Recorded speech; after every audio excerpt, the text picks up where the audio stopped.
பூஜைக்கேத்த பூவிது நேத்து தான பூத்தது. இந்த பாட்டோட சிங்கர் யாருன்னு கெஸ் பண்ணுங்க பார்ப்போம்.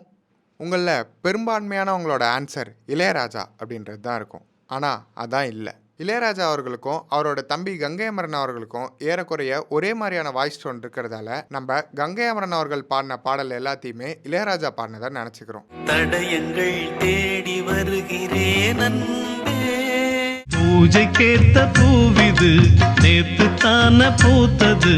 ஆனால் இளையராஜா அவர்கள் உச்சத்தில் இருந்த சமயங்களில் அவருடைய பாடல்கள் எல்லாத்துக்குமே கங்கை அமரன் அவர்கள் தான் ட்ராக் பாடுவார். ட்ராக் பாடுறதுனா ஒரிஜினல் சிங்கர் பாடுறதுக்கு முன்னாடியே ஒரு டம்மி வாய்ஸ் வச்சு அந்த பாடலுக்கான மற்ற வேலைகள்லாம் பார்ப்பாங்க. அப்படியாப்பட்ட ஃபர்ஸ்ட் ட்ராக்கை இளையராஜா அவர்களுடைய பெரும்பான்மையான பாடல்களுக்கு பாடினவர் கங்கை அமரன் தான். ஆரம்ப காலகட்டங்களில் அவர் பாடினது எல்லாமே ட்ராக் அப்படிங்கிறதால அவர் ஒரு பாடகர் அப்படின்றது வெளியே தெரியாமலே இருந்துச்சு.